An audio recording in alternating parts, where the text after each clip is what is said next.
Okay, in Solution Explorer, right-click Models and add a new class here.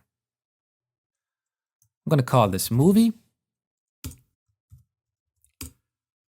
We give it a couple of properties like integer ID and string name. To quickly create a property, just type prop, press tab. This is a code snippet. You specify the type, then press tab again, and the name of the property. So this class is a plain old CLR object or POCO, which represents the state and behavior of our application in terms of its problem domain. In this case, it doesn't have any behavior or logic. It just has a couple of properties which we use for representing state. Now, let's say we want to create a page where we randomly pick a movie and render its details.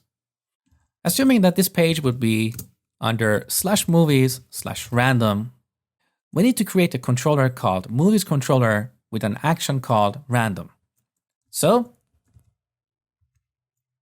in Solution Explorer, right-click Controllers, add Controller. Here we have different templates, and most of them are used for auto-generating some code, which we call scaffolding. But we are not going to use any of these templates because I want you to learn how to create a controller from scratch. So select the first one, add, call this Movies Controller. So this controller is a very simple class that derives from the controller class. And here we have an action called index, which returns action result. I'm going to change the name of this action to random. So this will be called when we go to /movies/random. Now in this method, I'm going to create an instance of our movie model. So movie, new movie. Now because I'm using ReSharper automatically resolves the namespace for this class. If you're not using ReSharper, you need to go on top of this file and manually type using vidly.models.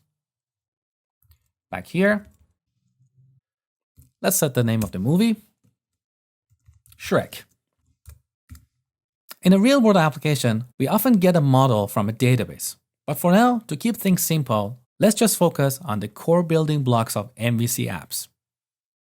Now here you can see that this method is returning a view. And the reason this view is red is because ReSharper is telling me that this view file does not exist in the application.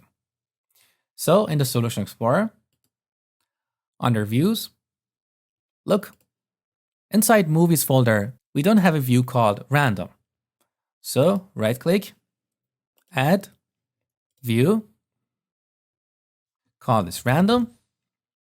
Here we have Template, which we can use to auto-generate a view, but we're not going to use this feature.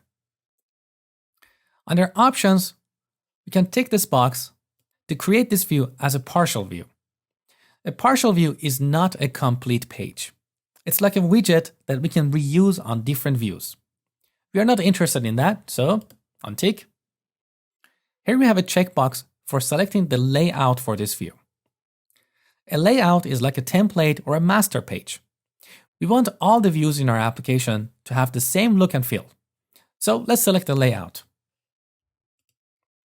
By default, our MVC project has a layout under Views, Shared, called Underline Layout.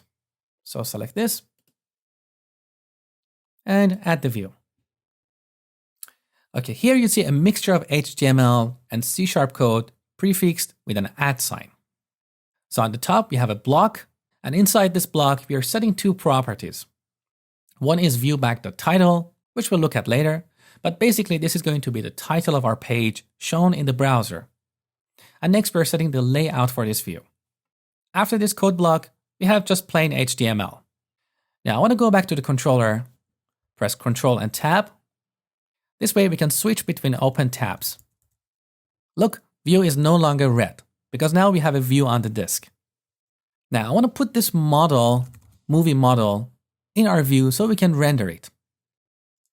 Again, Ctrl Tab to go back to the view. I want to change this heading and render the name of our movie. So we need to write C# code. We start with @ and then type model. Every view has this property which gives us access to the model we passed to it in the controller. Now in the IntelliSense, note that the type of this model is dynamic. It's not a movie. So if I use the dot operator, I cannot see the name property of this movie here. So on top of the file, we need to use a directive to specify the type of the model for this view. So @ model, and this has to be lowercase. And here we specify the fully qualified name of our model class. So the name of the application, vidly.models.movie. Now, if you're using ReSharper, you don't have to remember this fully qualified name. You can just type movie and press enter.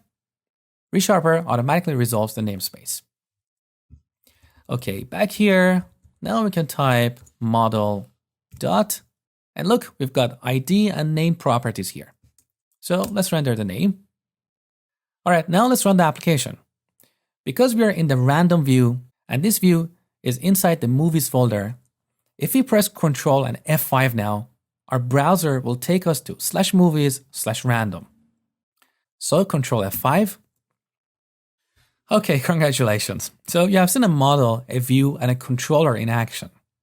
Throughout the rest of the course, we'll work on more sophisticated scenarios, but the fundamentals will be very similar to what you have seen in this video.